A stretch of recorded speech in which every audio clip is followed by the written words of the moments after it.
These countries are calling us, begging for deals.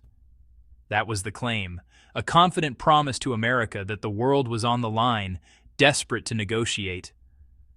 But when the phone stopped ringing, the truth came out. No one called, not one. Out of 150 countries, not a single government picked up the phone to make a deal. Imagine the scene, in Washington, trade officials waiting for the rush. Phones lined up, lights ready to blink, expecting calls from Tokyo, Berlin, or Ottawa. But hour after hour, the screen stayed dark, the room silent. Across the world, capitals went on with business as usual, ignoring the United States. This wasn't supposed to happen. The U.S. had always been the center of gravity for global trade. When it moved, others reacted. When it spoke, others listened. But in 2025, that power cracked. Trump had bet that tariffs, massive new taxes on foreign goods, would scare countries into action.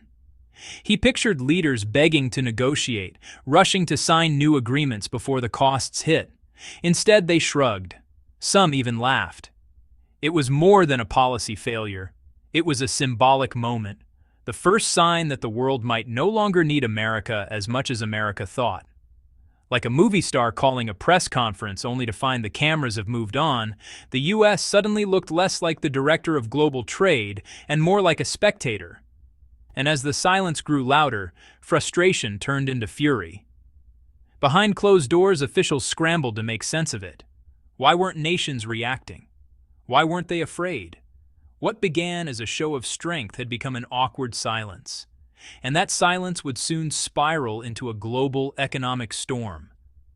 After the silence came the spin. Trump's administration didn't see the lack of phone calls as failure, at least not at first. They said it was part of the plan. But behind that confidence was a risky gamble built on one big assumption, that fear would force the world to fold. Here's how it worked. In early 2025, Trump announced what he called the Liberation Day plan. It was simple on paper but explosive in practice. Any country that sold more to the U.S. than it bought, what economists call a trade surplus, would face tariffs as high as 50%. In plain terms, if you made money selling goods to America, you were about to lose half of it in taxes. Trump promised this tough talk would work instantly. He told supporters there would be 90 trade deals in 90 days. Each day, a new victory. Each day, a new handshake. It sounded like something straight out of a reality show. Quick, flashy, and dramatic.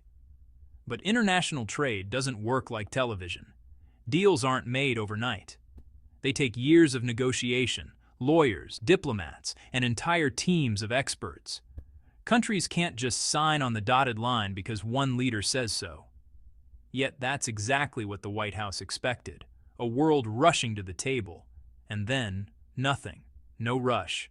No line of world leaders waiting outside the Oval Office. The UK tried to offer something symbolic, a non-binding agreement that was basically a press release. Other allies like Japan and South Korea stalled.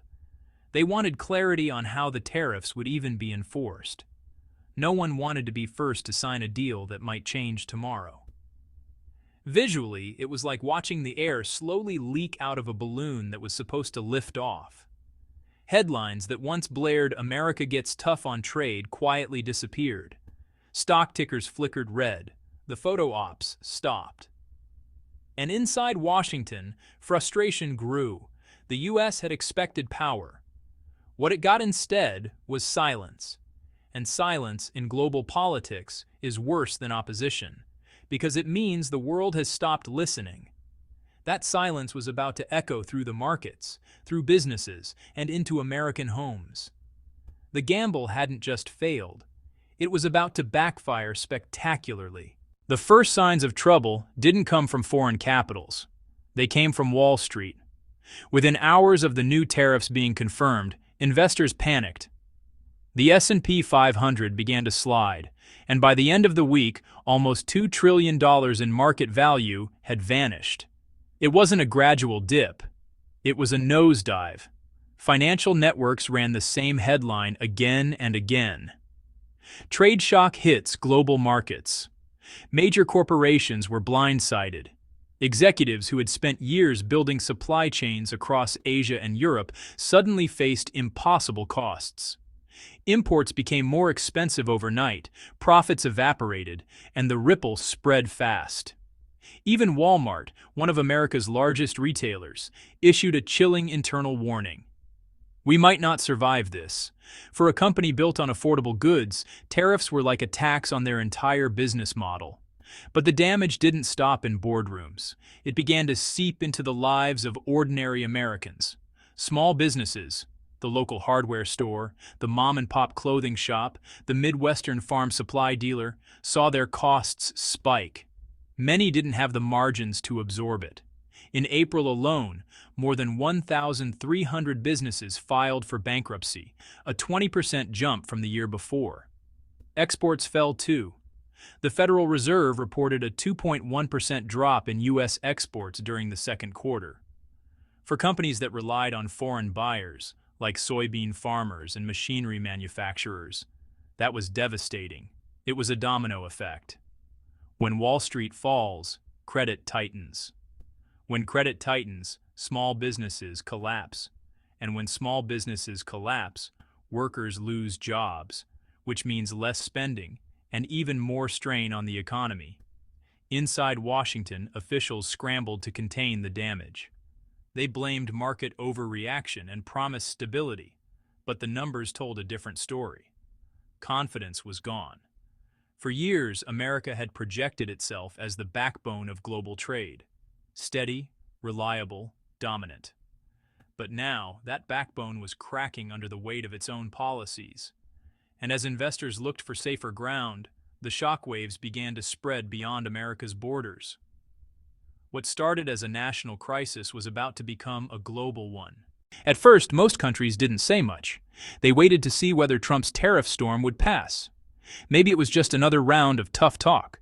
But when the new rates actually took effect, patience ran out. And what followed wasn't fear. It was retaliation. Europe moved first. The European Union prepared $26 billion in counter tariffs, aimed squarely at American exports. Steel, cars, electronics, even bourbon and motorcycles were on the list. European Commission President Ursula von der Leyen called it the trade bazooka. Her message was simple. If Washington taxes us, we'll tax them back. Across Asia, the same pattern appeared. Japan's exports to the U.S. dropped by about 2% after the auto tariffs hit. Tokyo asked for an exemption. None came. India offered to cut some of its own tariffs if the U.S. would ease up, trying to make a deal, but talks stalled. Vietnam and Singapore didn't retaliate directly. Instead, they quietly rewired their economies, finding new partners in Europe, the Middle East, and even within Asia itself. Everyone was adjusting to a new reality. The world couldn't rely on the U.S. market anymore. For decades, American demand had been the engine of global growth. But now that engine was sputtering, and other nations started building their own. Trade routes shifted like currents in an ocean, container ships rerouted to new ports, factories in Asia switching production toward regional buyers instead of American ones. World leaders began holding trade summits, without Washington. Photos of new alliances circulated online, Japan with India, the EU with South Korea, Brazil with Vietnam. The message was unmistakable. The world moved on. America had expected its tariffs to pull other countries closer. Instead, they pushed them further away. And while the White House called it economic strength, economists saw something else entirely: isolation. This was the turning point. What began as an attempt to force respect had now become a global shift in power. And the pain from that shift was about to hit home, not in trading floors or embassies, but in American households, where prices started rising and paychecks stopped stretching. By the summer of 2025, the trade war was no longer just a headline. It was sitting in shopping carts, grocery aisles, and family budgets across America. The truth hit hard: tariffs aren't paid by foreign countries. They're paid by the people who buy the products, American consumers. When a tariff adds 20% or 50% to the price of an import, that cost doesn't disappear. It trickles down to companies, then stores, then straight to you. The Congressional Budget Office confirmed it. Nearly 92% of tariff costs during Trump's earlier trade battles were paid inside the United States. So when new tariffs rolled out in 2025, the math wasn't in America's favor. A cotton hoodie from Bangladesh that used to cost $25 now cost $32. A basic microwave from China, up $28. Even essential goods like toothpaste, medicine, and school supplies started creeping higher in price. For wealthy families, it was annoying. For working-class Americans, it was suffocating. A survey from the University of Michigan found that 73% of Americans now listed tariffs as a top financial stress, up from just 58% a month earlier. And while consumers struggled, small businesses were collapsing under the weight of higher costs. Picture a small furniture maker in North Carolina. They rely on imported wood and metal. Overnight, their material costs spike. They can either raise prices and lose customers or keep prices low and lose money. Most didn't survive long enough to choose. The U.S. Chamber of Commerce reported over 1,300 bankruptcy filings in April alone, many from family-run shops and rural suppliers. Each closure meant lost jobs, lost paychecks, and another local economy gutted. It became clear that the America First policy was hitting America hardest. Families were paying more for less. Companies were shrinking. Communities that once built things were now just trying to stay afloat. Trump had promised to punish other countries, but in the end, it was American wallets that paid the price. And as frustration spread from households to headlines, economists began warning that this wasn't just short-term pain. It was a dangerous pattern the world had seen before. Every few generations, history tests whether the world remembers its lessons. In 1930, that test came in the form of the Smoot-Hawley Tariff Act, a policy that raised U.S. tariffs to record levels in an attempt to protect American jobs during the Great Depression. It backfired spectacularly.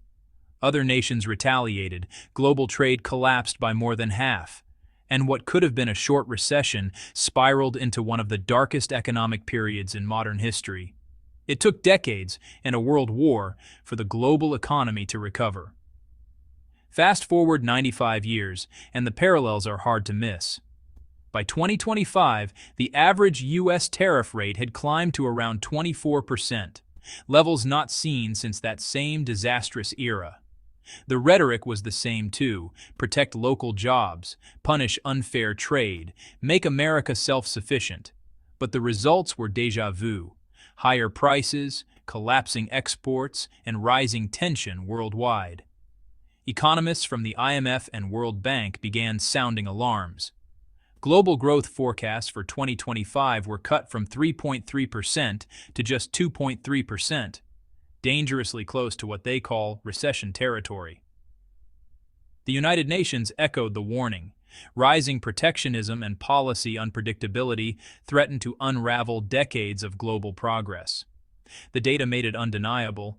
The trade war wasn't strengthening America. It was slowing the world. Factories were cutting shifts. Investors were fleeing to safer currencies. And developing countries that depended on trade with the U.S. were watching their economies freeze. Visually, it's like history playing on a split screen. On one side, black and white photos from the 1930s, bread lines, shuttered factories, empty markets. On the other, modern color footage, cargo ships idling at ports, workers being laid off, families stretching paychecks thinner and thinner. The decades might be different, but the story feels the same. A nation that thought it could go it alone, only to find that isolation doesn't create strength. It creates weakness. And yet, despite the warnings, the policies continued. The tariffs kept rising, the markets kept trembling, and the rest of the world started asking a chilling question. If the United States can't be trusted to lead fairly, can it be trusted to lead at all? By late 2025, it wasn't just the economy trembling, it was America's reputation. For decades, the U.S. had been the anchor of global trade, the referee others trusted to keep the system fair. But now, that anchor was drifting. Inside Washington, the tone had shifted from optimism to confusion. Officials argued over who was to blame. Some said foreign countries were being ungrateful. Others quietly admitted the plan had no roadmap. The Treasury and Commerce Departments sent out letters demanding payment from over 150 nations. Not invitations to negotiate, but bills. It was an unprecedented move, trying to set global tariffs by memo. Former U.S. Trade Representative Susan Schwab didn't hold back. "There is no legal way to set global tariffs with a memo," she said. "It isn't just misleading, it's legally impossible." Her warning summed up what the world was already thinking. The U.S. had traded diplomacy for dictation, and in doing so, lost its credibility.